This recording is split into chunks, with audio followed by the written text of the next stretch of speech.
দর্শক, এই সরকারকে নিয়ে অনেকে অনেক রকম সমালোচনা করেন। সমালোচনার কাজ এই সরকার বহু করেছে, সমালোচনা হচ্ছে এবং এই সরকারও অবাধ স্বাধীনতা দিয়ে দিয়েছে। সেটা বাস্তবে শতভাগ হোক আর না হোক, মুখে তো তারা বলেছে যে আপনারা আমাদের সমালোচনা করুন।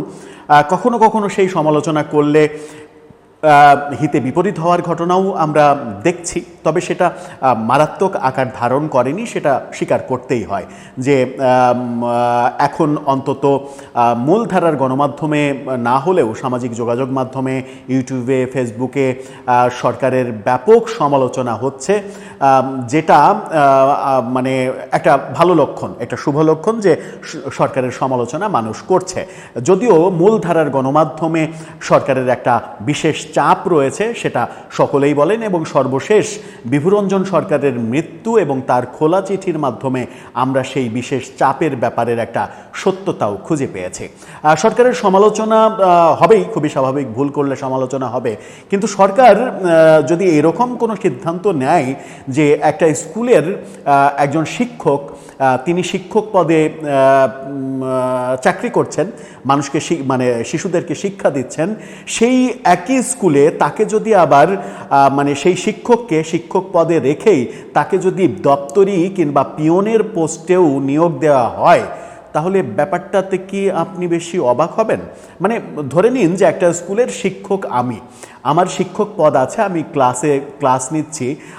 ক্লাস নিচ্ছি সেই স্কুলে, আমার স্কুলে যদি দপ্তরি কিংবা পিয়ন না থাকে, তাহলে আমি কখনো কখনো, যেটা আগে প্রাথমিক বিদ্যালয়ে ঘটতো, কখনো কখনো হেডমাস্টারকেও পর্যন্ত ঘন্টা দিতে হতো, কিন্তু সেটা তার আনুষ্ঠানিক কর্মকাণ্ড নয়, খাতা কলমের কর্মকাণ্ড নয়। যেহেতু আগে প্রাইমারি স্কুলে পিয়নের যে বিধান সেটা ছিল না, এখন সেই বিধানটা চলছে, পিয়ন আছে।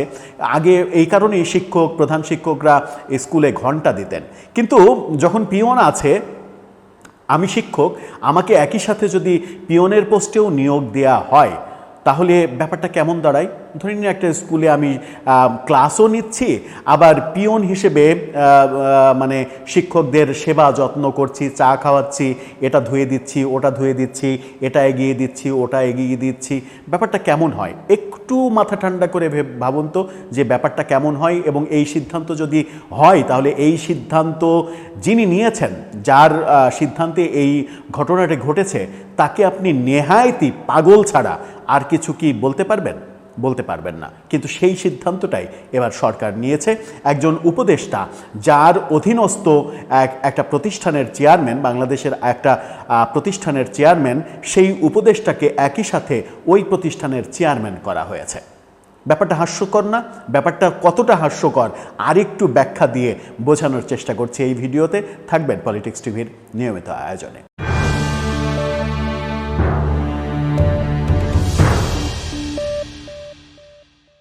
দর্শক, বলছিলাম যে মানে সরকারের কর্মকাণ্ড এবং হাস্যকর কর্মকাণ্ডের ব্যাপার। এই ভিডিওটা খুব দীর্ঘ করতে চাই না, ছোট্ট করেই ব্যাপারটা বলতে চাই। সেটা হচ্ছে যে সরকারের একজন উপদেষ্টা শেখ বশির খুবই মানে বড় ব্যবসায়ী বাংলাদেশের। আকিজ বশির গ্রুপের তিনি চেয়ারম্যান। আকিজ গ্রুপের, আবার আকিজের কয়েকজন ছেলের মাঝে আকিজ গ্রুপটা ভাগাভাগি হয়ে যাওয়ার কারণে তার অংশটার নাম হয়েছে আকিজ বশির গ্রুপ। তার অংশে অনেক বড় বড় ফ্যাক্টরি, কলকারখানা রয়েছে। সেই নামজাদা ব্যবসায়ী, তিনি কিছুদিন আগে বাংলাদেশের বাণিজ্য উপদেষ্টা হিসেবে দায়িত্ব নিয়েছেন। পাশাপাশি তাকে বেসামরিক বিমান পরিবহন ও পর্যটন মন্ত্রণালয়ের উপদেষ্টাও করা হয়েছে। অর্থাৎ দুটি মন্ত্রণালয়ের দায়িত্ব একসাথে সামলাচ্ছেন। বেসামরিক বিমান এবং পর্যটন মন্ত্রণালয়ের অধীন হচ্ছে বাংলাদেশ বিমান। অর্থাৎ এই মন্ত্রণালয়ে যিনি উপদেষ্টা, তার অধীনস্থ একটা প্রতিষ্ঠান হচ্ছে বাংলাদেশ বিমান, এবং বাংলাদেশ বিমানের যিনি চেয়ারম্যান, তিনিও এই উপদেষ্টার অধীনস্থ একজন কর্মকর্তা। কিন্তু হাস্যকর ব্যাপার হচ্ছে যে শেখ বশিরকে উপদেষ্টা, বেসামরিক বিমান চলাচল উপদেষ্টা, বাণিজ্য উপদেষ্টা থাকাকালীন সময়ে বাংলাদেশ বিমানের চেয়ারম্যান করা হয়েছে। ব্যাপারটা হাস্যকর মনে হচ্ছে না? ব্যাপারটা হাস্যকর যদি আপনি ভাবেন, তাহলে সেটাও কম হবে যে এই ধরনের অদ্ভুতরে সিদ্ধান্ত একটা দেশের সরকার নিতে পারে কি না। এই সিদ্ধান্ত সরকার কোন এজেন্ডা ভেবে নিল সেটা প্রশ্ন উঠছে। কি মানে খবরে কি বলা হচ্ছে, খবরের শিরোনামটা আপনারা দেখে নিতে পারেন, কারণ এটা আমার মন গড়া কথা কিনা সেটাও তো একটা বড় ব্যাপার। কালের কণ্ঠ সহ সব পত্রিকায় নিউজ করেছে। কালের কণ্ঠের শিরোনামটাই আপনাদেরকে দেখাচ্ছি। সেখানে বলা হয়েছে, বিমান পরিচালনা পর্ষদের চেয়ারম্যান হলেন উপদেষ্টা শেখ বশির উদ্দিন। সেখানেই বলা হচ্ছে যে মঙ্গলবার মন্ত্রণালয়ের বিমান এক শাখার সিনিয়র সচিব মাহফুজা জেরিনের সই করা এক প্রজ্ঞাপনে জানানো হয়েছে যে তাকে বিমান বাংলাদেশ এয়ারলাইন্সের পরিচালনা পর্ষদের চেয়ারম্যান হিসেবে নিযুক্ত করা হয়েছে। শেখ বশির উদ্দিন অন্তর্বর্তী সরকারের বাণিজ্য এবং বস্ত্র পাট মন্ত্রণালয়ের উপদেষ্টা হিসেবেও দায়িত্ব পালন করছেন। বেসামরিক বিমান চলাচল বিষয়কও উপদেষ্টা তিনি। গত বছরের 10 নভেম্বর তাকে এই দুই মন্ত্রণালয়ের উপদেষ্টার দায়িত্ব দেওয়া হয়েছিল। এরপর 15ই এপ্রিল এই দুই মন্ত্রণালয়ের পাশাপাশি পাট বস্ত্র এবং মানে বাণিজ্য এই দুটার সঙ্গে বেসামরিক বিমান চলাচল অর্থাৎ 3টা মন্ত্রণালয়ের তিনি উপদেষ্টা। 15 এপ্রিল তাকে বিমান পরিবহনের দায়িত্ব দেওয়া হয়েছিল। এবার তাকে বিমানের চেয়ারম্যান করা হলো। কিছুদিন আগে আপনাদের মনে রয়েছে যে এই বাণিজ্য উপদেষ্টা এবং আমাদের নিরাপত্তা উপদেষ্টা আমেরিকায় অবস্থান করছিলেন। আমেরিকা আমাদের উপরে যে শুল্ক আরোপ করেছে 35%, সেটাকে কতটুকু কমানো যায় সেই ব্যাপারে দেন দরবার করছিলেন। তখনই আমেরিকাকে খুশি করার জন্য অনেকগুলো সিদ্ধান্ত নেওয়া হয়েছিল। তার মধ্যে ছিল যে আমেরিকা থেকে বেশ কিছু নতুন বোয়িং বিমান কেনার সিদ্ধান্ত হয়েছিল। যদিও বোয়িং এই পৃথিবীতে এখন উপযোগী কিনা, বোয়িং কতটা নিরাপদ সেই বিতর্ক পৃথিবী জুড়েই রয়েছে। সেই বিতর্কের মুখেই আমেরিকা থেকে বোয়িং কোম্পানি থেকে বিমান কেনার সিদ্ধান্ত নিয়েছিল এবং চুক্তিও হয়ে গিয়েছিল।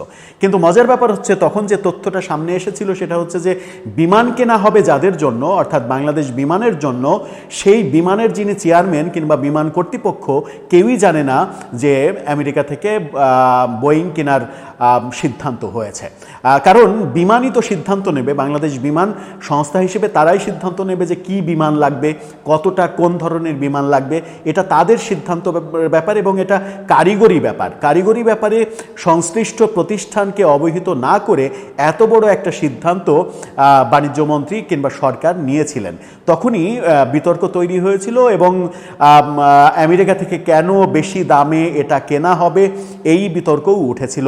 আমেরিকাকে কেন খুশি করতে হবে, খুশি করার বিনিময়ে তারা 20% শুল্ক করেছে, 35 থেকে নামিয়ে 20% করেছে। তাতে আমরা কতটা বিসর্জন দিলাম সেই তথ্য কিন্তু সরকার এখনও জানায়নি। যখন জানায়নি তখন এই শেখ বশিরকে বিমানেরও চেয়ারম্যান বানানো হলো, অর্থাৎ তিনি মানে বস, আবার তিনিই কর্মকর্তা। ওই মন্ত্রণালয়ে তিনিই বস, তিনিই কর্মকর্তা। এই ব্যাপারটা কি ঘটতে পারে?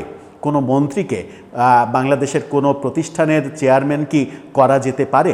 আইন কি বলছে? নিশ্চিত করেই গতকালকের রাতে এই খবরটা গণমাধ্যমে বেশ মানে গুরুত্ব সহকারে এসেছে।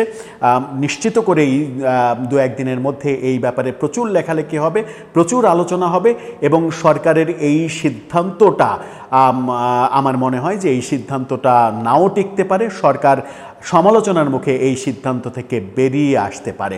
অনেকে সমালোচনা করা শুরু করেছেন এর মধ্যেই যে আমেরিকা থেকে বিমান কেনার যে সিদ্ধান্ত সরকার বাংলাদেশ বিমানকে না জানিয়ে নিয়েছে, সেই ব্যাপারটা যেন সহজ হয়, বাংলাদেশ বিমানে বসে থেকে ব্যাপারটা যেন শেখ বশির খুব সহজে করতে পারেন, আমেরিকার মানে স্বার্থে এই সিদ্ধান্তটা বাস্তবায়ন যেন করতে পারেন, এই কারণেই তাকে বিমানের চেয়ারম্যান করা হয়েছে।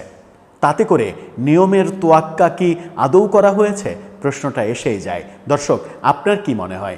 সরকার রাজনৈতিকভাবে অনভিজ্ঞ, দেশ চালাতে অনভিজ্ঞ, সেগুলো ঠিক আছে, কিন্তু এতটা অনভিজ্ঞ হবে যে এই ধরনের একটা সিদ্ধান্ত হবে যে একই স্কুলের মানে হেডমাস্টার এবং মানে পিয়ন, দপ্তরি, দুই জায়গায় তাকে দুই চাকরিতে নিয়োগ দেওয়া হবে? এটা কি প্রাসঙ্গিক? এটা কি আইন সিদ্ধ? আপনার মতামত জানিয়ে লিখতে পারেন আমাদের কমেন্ট বক্সে।